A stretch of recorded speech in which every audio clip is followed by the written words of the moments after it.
Saya tuh married 10 tahun.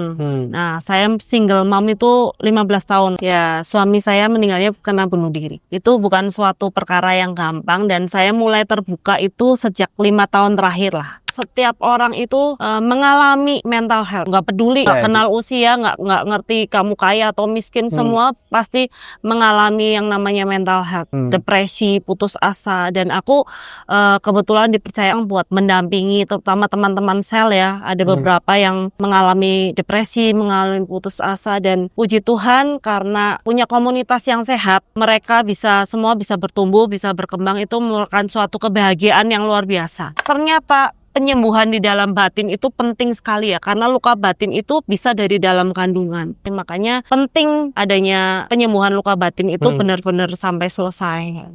Sebenarnya setelah aku ikut komunitas itu ya, Tuhan kasih aku satu visi, di mana aku mungkin Tuhan aku gagal nyelamatin satu orang, tapi aku mau bawa banyak jiwa buat Tuhan. Ngopi di teras bareng Rian. Ya, selamat datang kembali di Ngopi di Teras bareng Rian. Kali ini kita berada di Purwokerto ya, Ci? Ya, Purwokerto.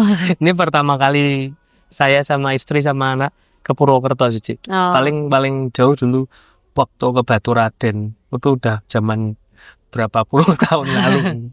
Jadi pertama kali, pengalaman pertama juga ke Purwokerto. Kita bakal ngobrol dengan Ci Ita. Jadi Ci Ita nih sempat ngobrol sama Ci Irma dulu, teman sel kita, dan Ci Irma tuh waktu menceritakan Ci Ita nih menggebu-gebu. Ini loh, ajaan ngomong. Aku sampai, ya ampun ya, memang kalau Tuhan izinkan, aku bilang gitu. Kalau Tuhan izinkan nanti aku bisa ke sana ya. Ternyata diizinkan kali ini. Mungkin Ci Ita boleh cerita latar belakangnya Ci Ita dulu. Ya, ya dari pengalaman ini saya bingung. Saya tinggal di Cilacap, tapi sekarang karena papa sakit dan kontrol di Purwokerto, jadi sekarang tinggal di Purwokerto dan anak-anak sudah di luar kota semua. Anaknya 3 ya? Anaknya 3, iya. Cowok 1, cewek 2. Jadi Ci Ita ini 15 tahun belakangan ini ditinggal oleh suaminya. Suami, iya. Dan suaminya? Ya, suami saya meninggalnya karena bunuh diri. Itu bukan suatu perkara yang gampang dan saya mulai terbuka itu sejak 5 tahun terakhir lah. Bisa ini, dan setelah ikut SEP juga lebih dikuatkan. Aku berani untuk membuka diri, untuk berani bercerita. Apalagi setelah COVID itu pengalaman-pengalaman orang banyak yang meninggal bunuh diri, terutama akhir-akhir ini tentang mental health itu ternyata perlu sekali. Dan itu yang membuat saya tuh berani untuk bicara bahwa setiap orang itu mengalami mental health. Tentang, walaupun nggak peduli dia tuh nggak kenal usia, nggak ngerti kamu kaya atau miskin, semua pasti mengalami yang namanya mental health. Depresi, putus asa. Dan aku kebetulan dipercaya orang buat mendampingi terutama teman-teman sel ya. Ada beberapa yang mengalami depresi, mengalami putus asa, dan puji Tuhan karena punya komunitas yang sehat, itu mereka semua bisa bertumbuh, bisa berkembang. Itu merupakan suatu kebahagiaan yang luar biasa. Itu sih.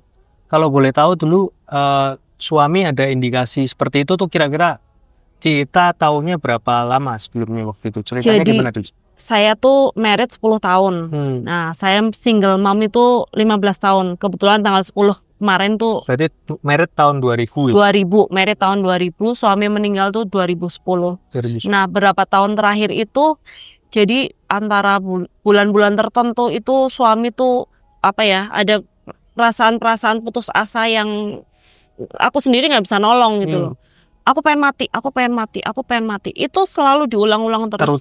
Terucap gitu loh.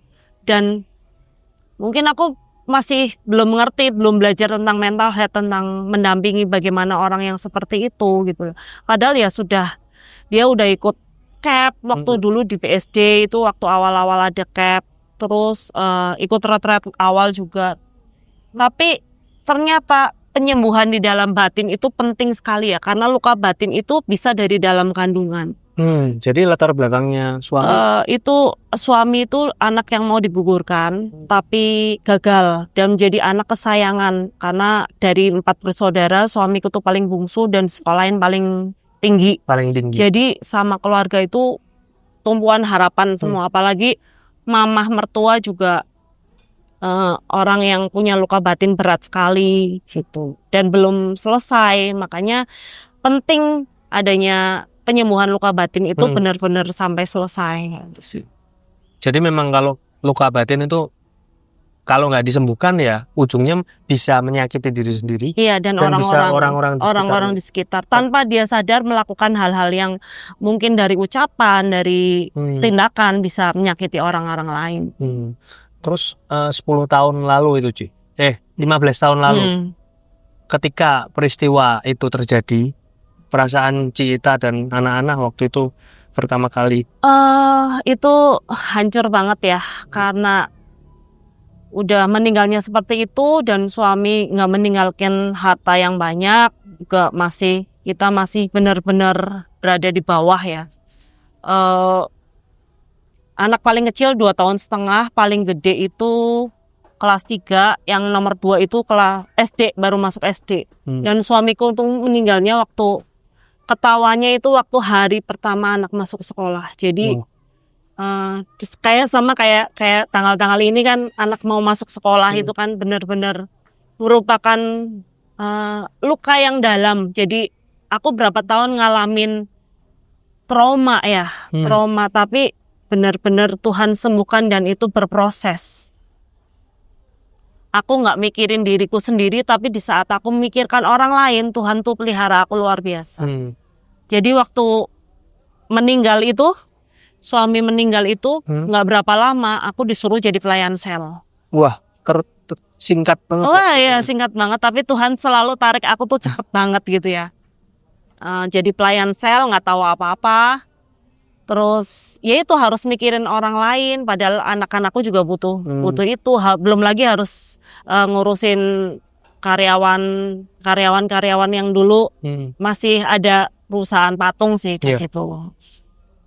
Terus pergumulannya Cita sendiri tadinya 10 tahun mengurus 3 anak bersama suami. 15 tahun. Oh iya 15. 10 tahun dulu, 10 tahun ngurus 10 tahun, bersama suami kan. Terus nggak ada sama sekali, itu kan pasti sangat berat. Iya, berat. Nah itu Cita sendiri kan mungkin ada trauma tuh waktu masih jadi pelayan sel tuh juga masih ada trauma itu. Pasti, masih. Cuma itu kira-kira berproses. Berjalan berapa tahun, Ci? 5 tahun pertama itu berat banget. Kemudian ada satu momen, berarti 2015 itu ya, ada retret awal. Jadi KTM ngadain retret awal itu kebetulan diadain di gereja.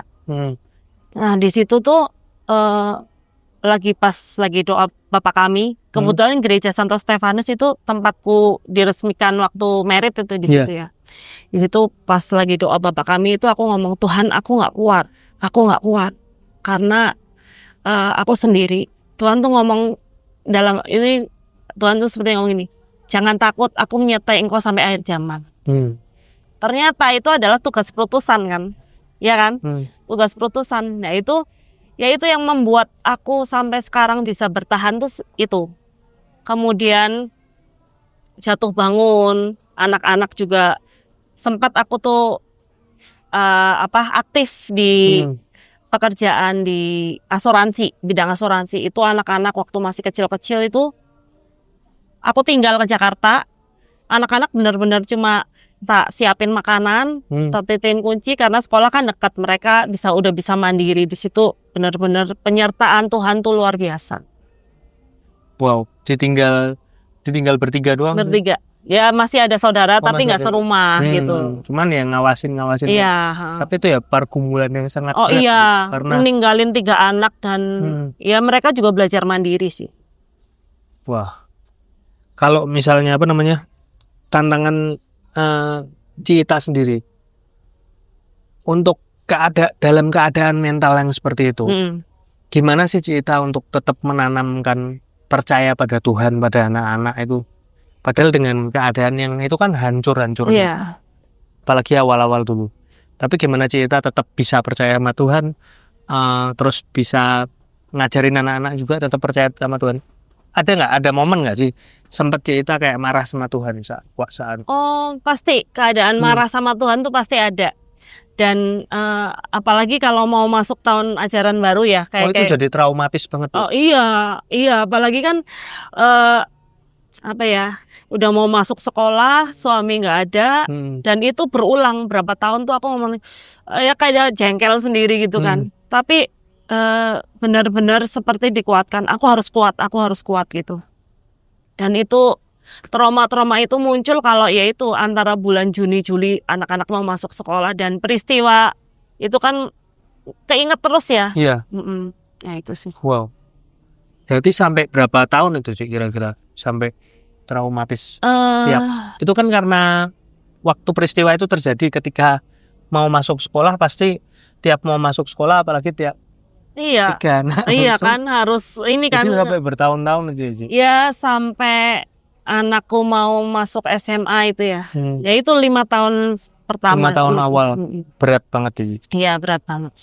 Lah ada mujizat tertentu gak sih? Ya puji Tuhan ya, habis aku ikut banyak komunitas dan aku juga dipulihkan juga banyak momen gitu ya. Terutama waktu aku ikut Buah Berkat itu kan wanita diberkati ya. Yeah.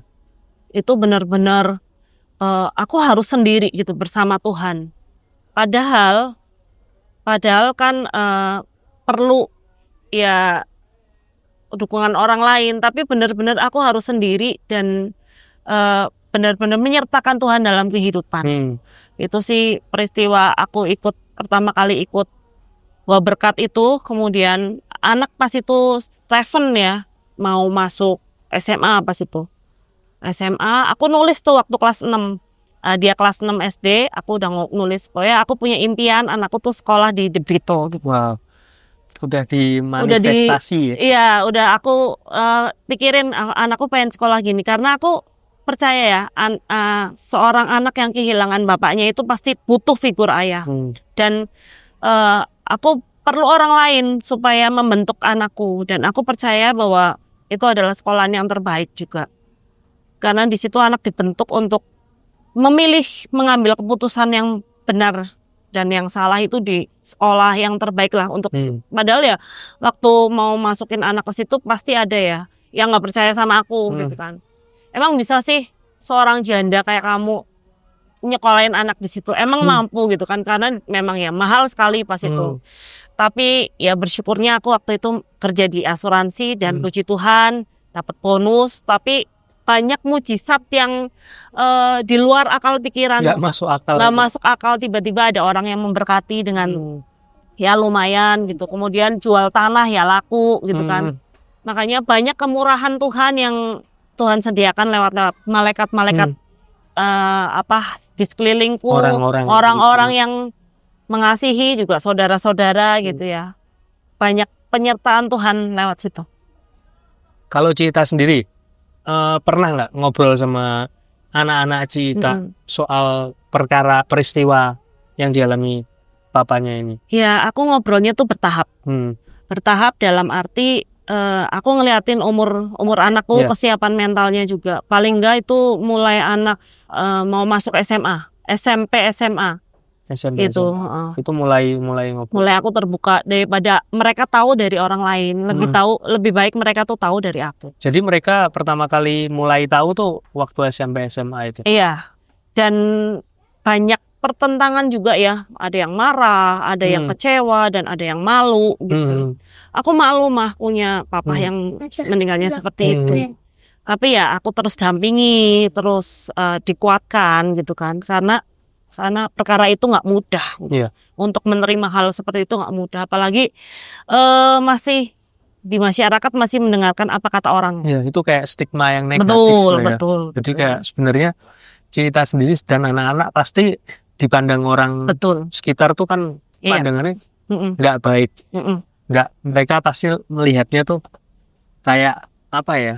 Pasti pandangannya negatif gitu. Padahal orang-orang seperti itu yang putus asa, depresi. Sebenarnya kan butuh dukungan, butuh bimbingan. Cuma belum ketemu sama orang yang tepat. Makanya ya itu yang memutuskan aku untuk sekarang ini lebih fokus ke mendampingi orang-orang yang seperti itu. Ada pendampingan orang-orang seperti itu. Iya. Tadi aku kembali lagi. Gimana cara Cita untuk terus menanamkan percaya pada Tuhan pada anak-anaknya? Dengan keadaan mental Cita juga hancur. Iya. Terus untuk tetap menguatkan anak-anaknya biar percaya sama Tuhan itu gimana? Ya, aku selalu kuatkan sama anak-anak bahwa nggak usah takut bahwa hidup kita tuh dipelihara sama Tuhan. Walaupun mungkin kamu nggak punya papa secara fisik ya, tapi kamu punya Bapa di surga yang kaya, yang sanggup mencukupi, yang sanggup memberikan apa yang kamu butuhkan. Walaupun mungkin Tuhan kasih, Tuhan jawab doa itu nggak secara langsung ya, tapi melalui banyak peristiwa, banyak pengalaman, banyak ya itulah. Wow. Kalau untuk pendampingan orang-orang dengan depresi yang hampir mengarah ke suicide gitu, itu udah mulai dari kapan Cita?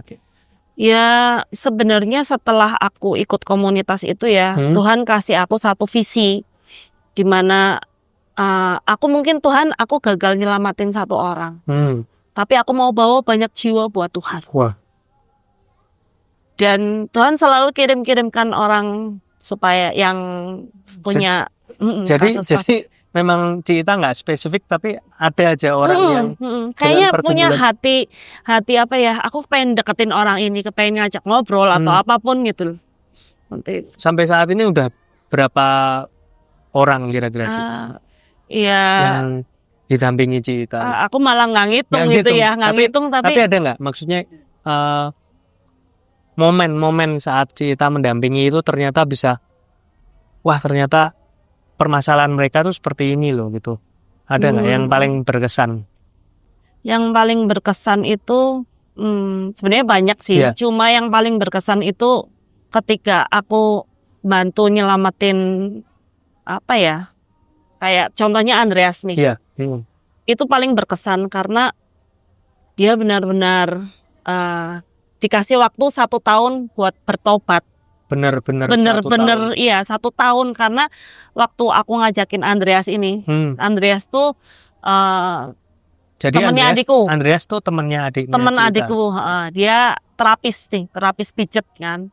Dia 20 tahun nggak pernah ke gereja. Tapi Tuhan temukan aku tuh karena waktu itu mau baksos pijet. Nah kemudian aku ngomong, mau nggak ada baksos nih karena ulang tahun gereja kan. Diajak, nggak mau. Kemudian aku ajakin ngesel juga, komsel gitu kan. Dia mau. Nah, padahal nggak ke gereja waktu itu saat. Nggak gereja, udah nggak mau. Udah kayak gitu. Karena sibuk dengan pekerjaan, dia nggak mau. Terus dia mau ngesel, datang 1 kali komsel tuh, nggak berapa lama dia stroke. Dan yang mendoakan tuh teman-teman komsel. Kemudian dia sempat terima minyak suci juga. Dia janji sama Tuhan, aku kasih kesempatan buat aku bertobat. Dan bener-bener selama 1 tahun itu aku arahkan, dia tuh mau gitu loh. Ikut CAP, ikut bimbingan khusus juga di Cikanyere pas itu 1 bulan acara binus. Dan dia dikasih kesempatan 1 tahun, kemudian dia stroke-nya berulang. Oh berarti sempat pulih, iya. Kambuh lagi, dia stroke berulang, pendarahan, dan itu akhirnya meninggal. Wow. Tapi dalam 1 tahun itu dia benar-benar merasakan perubahan, banyak buah-buah yang didapat gitu ya. Dari dia pijat, terapis pijat itu dia bawa banyak orang yang lama meninggalin Tuhan, mungkin udah balik ke banyak meninggalkan. Dan dia malah ngajak yang lain-lain untuk kembali ke Tuhan. Wow. Dan luar biasa itulah. Pokoknya dikasih kesempatan seperti itu yang paling berkesan itu Andreas. Kalau Cita sendiri dalam 15 tahun ini, kejadian yang Cita dan anak-anak Cita alami, yang benar-benar ya ampun ini loh, Tuhan hadir di sini melalui penyertaannya, ada nggak nih? Selama tanpa suami ini. Ya mungkin anak-anak ya awalnya merasanya gimana ya, nggak terima gitu kan. Kok aku harus ngalamin seperti ini. kenapa aku nggak punya papa gitu. Tapi di satu sisi anak-anak menyadari ya, oh iya mah, walaupun mungkin aku nggak punya papa, nggak punya keluarga secara utuh ya, tapi Tuhan tuh baik gitu. Mungkin memang namanya masalah dalam keluarga, apalagi anak-anak gitu ya, nggak terima gitu. Tapi ada momen di saat anak-anak juga belajar untuk menerima satu sama lain, dan itu pemulihan itu proses gitu kan. Karena terima kasih ya sudah jadi mama yang baik. Aku bisa dikasih kesempatan buat sekolah di sini.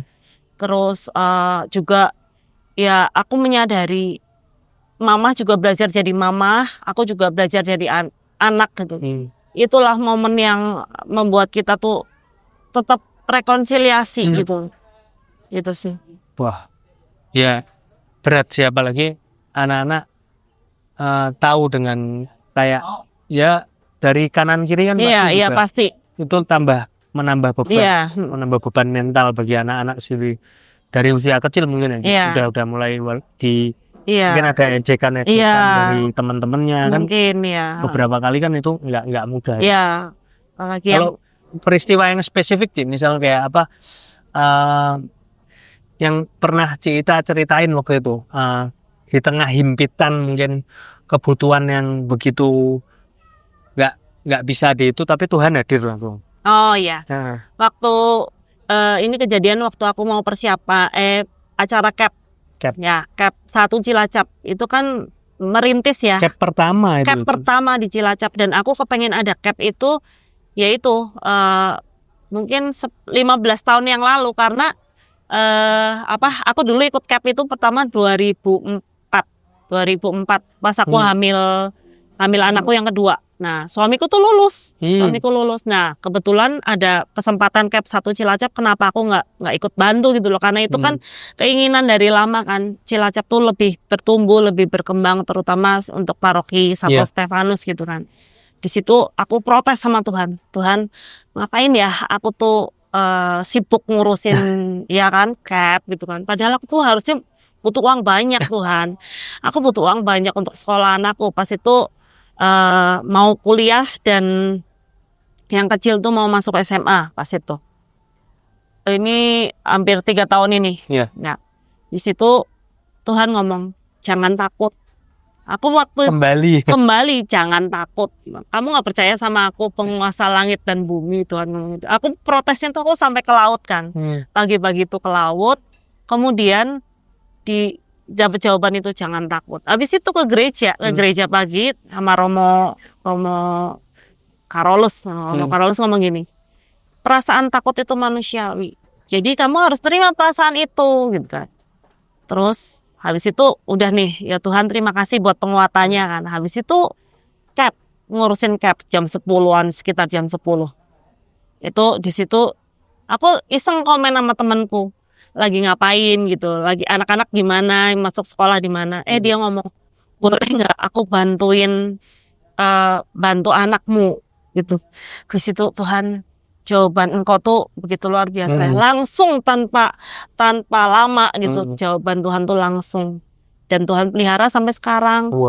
Dan ya aku dikasih kesempatan juga, dikasih talenta yang mungkin nggak kepikiran gitu kan, bisa jadi pekerjaan, bisa jadi alat untuk memuliakan Tuhan gitu.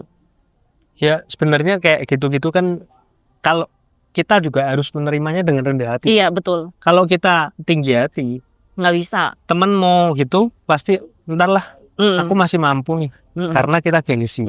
Tapi begitu ya Tuhan mau tolong lewat temen itu, wah makasih banget. Kita makasih ke temen yang membantu, tapi lebih makasih lagi ke Tuhan. Karena itu jalan Tuhan. Tapi kita susahnya itu untuk rendah hati, untuk menerima itu, Ci. Kadang-kala kan kita sering, ya bukan sering ya, cuman ada beberapa orang, mungkin istriku pernah mengalami seperti itu, dan dia protes. Kenapa kok bantuan itu nggak dari kamu sebagai suami? Kenapa kok dari orang lain? Dan dia dijawab Tuhan langsung. Ya maksudnya itu kamu harus rendah hati. Untuk menerima itu kan ya untuk kerendahan hati. kita nggak usah lihat sekitar, nggak usah lihat orang-orang lain, pasti orang wah dikasih lu gitu. Itu kan membuat kita Iya. gengsi gitu.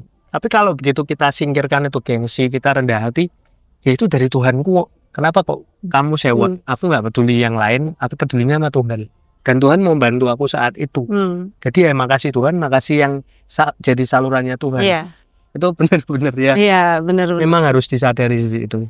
Ya memang itu kerendahan hati itu nggak gampang ya. Iya. Apalagi kayak aku dari yang tadinya jalanin asuransi Iya. gitu kan, terus ngurus papa karena papa sakit, itu kan benar-benar itu harus turun kan Ci? Iya benar-benar, aduh ya. Tapi Tuhan benar-benar, aku bersyukurnya gini, dikasih Tuhan tuh apa ya, damai sejahtera dan sukacita. Iya. Itu nggak bisa dibohongin sama apapun juga, itu nggak bisa dibohongin karena damai sejahtera Tuhan itu menguasai hidup tuh. Jadi mau ibaratnya mau dunia gonjang-ganjing apapun itu ya pokoknya dikasih ketenangan, dikasih damai sejahtera, itu luar biasa. Wow, iya benar banget Cici. Jadi kalau Cita kan juga sempat ya sampai sekarang ya masih mendampingi buat orang-orang yang depresi. Terus selama Cita beberapa kali mendampingi orang-orang yang depresi yang menuju ke suicide itu, Cita ada nggak sih kayak pesan atau apa ya, kayak anjuran atau gimana lah yang untuk mereka sebenarnya tuh kalau kamu ada di fase itu kamu harus apa yang pertama kali? Ya harus nerima dulu. Terus harus nerima dan kita belajar berserah ya, karena selama ini banyak orang yang malu untuk mengakui perasaan-perasaan itu. Yang pertama penerimaan. Menerima dulu perasaan itu gitu. Sekarang kalau udah menerima, terus kita harus gimana gitu loh. Dan harus berani terbuka. Kalau misalnya kita sekarang kan banyak nih ke psikolog kemana, tapi orang kalau nggak mau, tidak mau mengakui perasaan-perasaan itu, ya gimana kita mau nolong gitu. Jadi memang harus terbuka dulu, dan itu harus apa ya, kita belajar terbukanya pada orang-orang tertentu, jangan yang ember. Ya itulah pentingnya komunitas, itu penting banget. Ya cari bantuan ya, jangan sendiri. Iya, jangan sendiri. Dan aku kebetulan ya di Yana itu komunitas You Are Not Alone itu single mom semua. Terus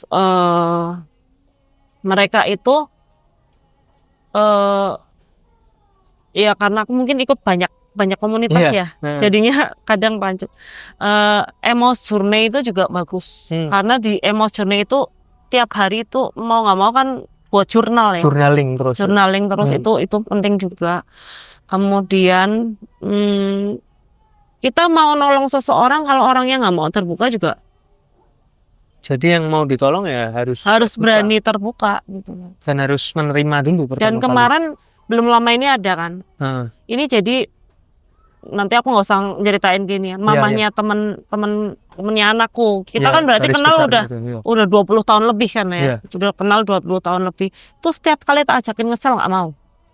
Nah begitu dia mau tak ajakin itu pokoknya selalu menghindar terus. Nah kemarin nggak tahu kenapa jam 3 pagi itu dia telepon WA aku, Ci, aku minta maaf ya. Aku pikir waduh ini mesti ada sesuatu. Jam 3 pagi ngapain minta maaf? Nah, begitu tak telepon langsung nangis. Jadi ya itulah kebetulan yang di You Are Not Alone itu cerita anaknya itu S3 tentang bunuh diri. Dia lulusan Australia.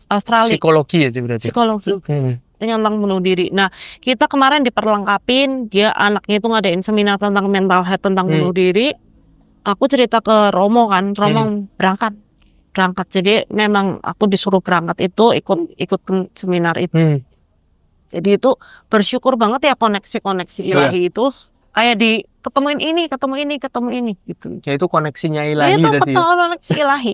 Dan aku percaya nggak ini pun bukan suatu kebetulan kita ketemu dari nggak kenal. Nggak kenal. Aku kemarin tuh karena Irma cerita nggak, aku mijetin dia.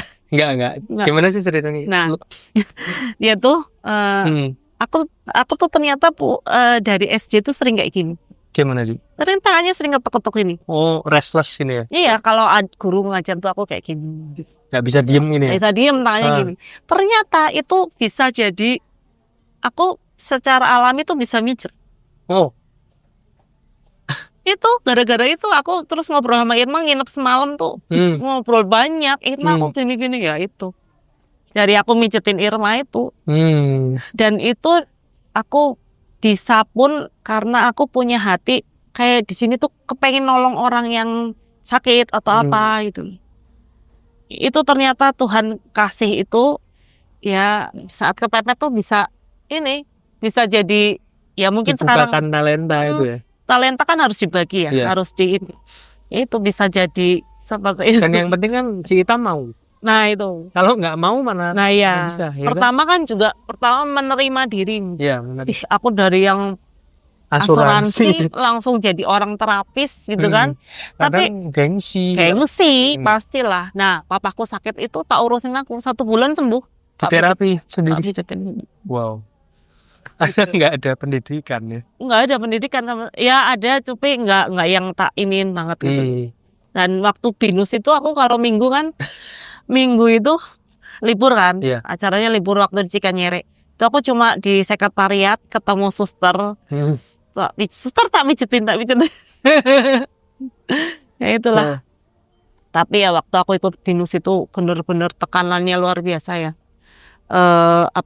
Aku harus tagihan tuh banyak kan. Ini butuh ini. Jadi waktu binus itu kapan itu sih ikut binus? Itu 2002 tahun yang lalu. Berarti 2023 ya? 2023. Ceritanya gimana sih kok akhirnya memutuskan? Padahal kan sebenarnya kan Cita juga tulang punggung nih. Ya kan maksudnya itu udah nggak bisa nolak panggilan Tuhan. Tulang punggung. Terus ikut binus yang 1 bulan full ninggalin. Iya kan? Pas itu aku izin keluarga dulu. Aku ini nih gimana nih? Ya udah sih sana berangkat gitu. Aku udah dapat izin keluarga ya. Kebetulan anak-anakku juga nggak di Cilacap kan. Pas itu aku masih asuransi cuma nggak yang udah nggak full time. Nggak full time gitu kan. Makanya udah nggak bisa nolak. Tuhan izinkan benar-benar. Terus gimana pergumulannya sih? Ya itu tagihan banyak tapi ya bisalah muter.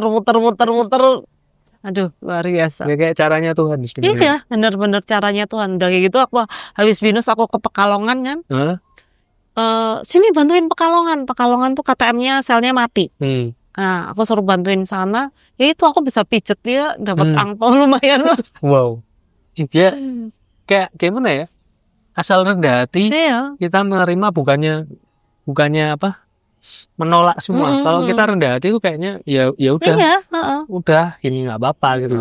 Ya udah pokoknya kita rendah hati dan mau ya Tuhan arahkan Tuhan betul. Terserahlah Tuhan. Aku suka-sukamu Tuhan. Iya, suka-sukamu. Itu udah nggak bisa ditolak. Dan itu apa ya? Laki mah gampang. Lagu gampang tapi kalau Tuhan ngelakuinnya itu yang susah. Benar-benar luar biasa. Di binus tuh sebulan terus diminta Pekalongan. Jadi kayak ada aja terus sambungannya sambungan itu terus itu November kan aku pulang November. Nah Februarinya papaku stroke. Februarinya stroke. Pasiensia lagi. Ya itu yang harusin berhenti total dari asuransi kan orang papaku butuh bantuan masa sekarang mau sapa kan. Manggil orang belum tentu bisa cepat sembuh. Makanya adik-adikku sepakat, kebetulan adikku banyak. Aku anak 7 bersaudara. 7 bersaudara, aku paling gede. Dan ya itulah, aku bersyukurnya dikasih warisan iman. Jadi papa mamaku tuh termasuk aktivis PD. Jadi 40 tahun yang lalu. 40 tahun yang lalu? Papa tuh termasuk perintis PD, komunitas di Cilacap kan. Di situ ngalamin ya kayak jemaat awal gimana sih dulu sukacitanya gitu kan. Yang apa-apa bisa seperti itu. Dan ya itulah warisan iman. Jadi aku dibentuk di keluarga yang benar-benar mengandalkan Tuhan dan apa ya? Ya itulah. Ya warisan iman lebih berarti dibandingkan warisan duniawi. Ya betul. Jadi tempatku anak 7 bersaudara. Bisa sekolah semua, bisa sampai sekarang juga mereka aktif di komunitas yang berbeda-beda. Jadi yang satu aktif di PD, satu di CFM, satu di persekutuan doa di itu. Makanya yang penting kita saling bersatu, kita untuk kemuliaan Tuhan. Dan warisan iman itu kayak jadi semua melayani. Betul. Makin menyebarnya tuh Betul. kayak warisannya diwariskan nggak Iya. cuman ke anak ini loh, Betul. tapi ke semua. Iya, Iya kan? jadi berkat Ya ya. puji Tuhan jadi berkat sih. Itu makanya kemarin ke Jogja itu aku lama, papaku 80 tahun itu ditanyain apa yang kamu dapat dari papa gitu kan. Itu warisan iman. Aku dulu orang termasuk awalnya tuh orang yang sakit hati sama papa. Oh sempat kepahitan sama lo Pak. Iya lah, maksudnya papaku tuh orangnya cuek gitu ya, yang kerja keras mamaku gitu kan. Tapi ya itulah, papa sampai sekarang bisa sampai umur 80 tahun itu kalau bukan kemurahan Tuhan, kita bisa saling rekonsiliasi, punya orang tua yang seperti itu. Itu ya aku balik ke Cilacap tuh karena mama meninggal kan. Tadinya tuh kita tuh ada usaha patung, buatin patung. Jadi patung Bunda Maria, patung rohani lah. Patung rohani, terus patung wayang-wayang tuh kirim ke Bali. Tapi kan kayak gitu apa ya? Butuh proses. Iya. Dan ya aku putuskan 2014 itu berhenti. 2014. Wow. Ya, sebenarnya kayak ikut Tuhan itu kadang-kala kita suruh keluar dari zona nyaman gitu. Iya, betul. Mungkin kayak Cita kan tadinya sudah merasa settle di asuransi. Iya. Tapi tiba-tiba kayaknya Tuhan arahkan ke sini. Asuransinya disingkirin ya kan. Tapi kok ya memang di sini tapi dipindahkan tapi disediakan Iya, betul. dicukupkan terus ya nggak dimudahkan sih aku bilang karena kita harus mau ya betul pikul salib itu emang nggak mudah, tapi ya itu harus kita mau dulu. Terus sampai sekarang di udah 15 tahun ini mungkin Cita yang paling disyukuri dalam hidup. Ya bersyukur boleh melewati banyak hal dan apa ya, Tuhan izinkan itu terjadi supaya aku tuh kuat. Kalau aku kuat, aku bisa menguatkan banyak orang. Dan aku mikir kalau aku sudah diselamatkan, aku juga harus selamatin orang lain. Aku mau jadi berkat buat orang lain. Itu sih. Dan itu juga maksudnya peristiwa yang lalu itu juga bukan hukuman dari Tuhan. Bukan sesuatu hal yang negatif. Bukan. Tapi memang diizinkan Tuhan terjadi karena aku percaya nggak semua orang bisa ngalamin itu dan kuat. Iya betul. Kalau nggak pegangan Tuhan itu bisa keseret ke lain-lain sih kami. Nggak bisa berada di posisi sekarang juga. Dan aku taunya sekarang ini bisa buat cerita, bisa buat ya menguatkan banyak orang yang mungkin apalagi tentang mental health ya. Iya. Ya 5 tahun prosesnya itu baru 5 bisa tahun, speak up seperti ini. Aku 10 tahun, 10 tahun baru aku berani ngomong seperti ini. Ya 5 tahun belakangan. Iya. 5 tahun belakangan baru berani speak up. Itu waktu itu ingat nggak dalam awal 5 tahun itu ya ada peristiwa apa yang akhirnya bikin Cita bilang oke, aku speak up sekarang. Itu ada peristiwanya nggak sih? Pandemi. Oh pandemi itu. Kemudian aku ikut Sepek pas itu. Sepek itu online pas itu. Pesertanya banyak banget kan dari luar negeri juga, itu online.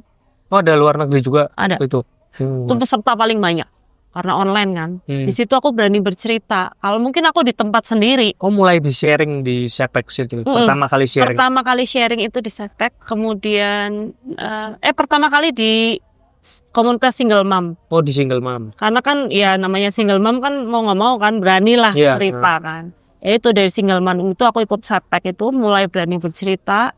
Kemudian ada lagi cap di Cilacap kan. Makanya cerita lagi. Dan itu membuat aku itu ternyata bercerita seperti itu menyembuhkan luka batin yang tadinya aku nggak berani cerita. Mau nggak mau aku harus cerita kan. Yang tadinya kalau cerita nangis gitu kan, aku sekarang cerita ini ya wis lebih enteng.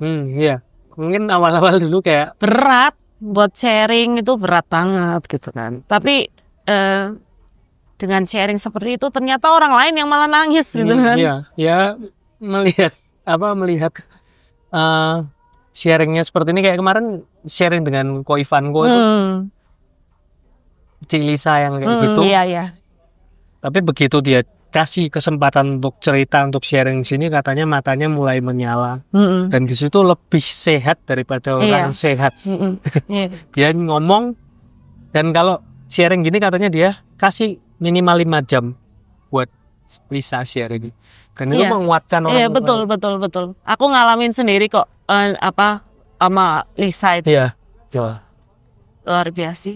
Ada pesan-pesan nggak, Ci? Cerita untuk Ah. teman-teman yang nonton ini mungkin? Jangan takut untuk menghadapi segala macam masalah, bahwa Tuhan tuh selalu menyertai. Jadi selama kita berani terbuka, terutama pada orang-orang yang Tuhan kirimkan gitu ya, itu pasti ada jalan keluar. Jadi kita harus bercerita juga pada orang-orang tertentu, jangan sama orang yang salah. Kalau orang yang salah kita malah jadi benar. orang akan menghakimi kita. Tapi kalau kita cerita sama komunitas yang tepat, orang yang tepat, pasti akan ada solusi yang membantu kita untuk berproses. Oke, gitu aja sih. Thank you banget Terima untuk kasih. waktunya. Mungkin teman-teman bisa ada itu nggak, Ci? Maksudnya Cita punya Instagram atau platform gitu yang biasanya kalau teman mau konsultasi atau mau cerita biasanya WA boleh. WA. Oh ya, nanti boleh lah.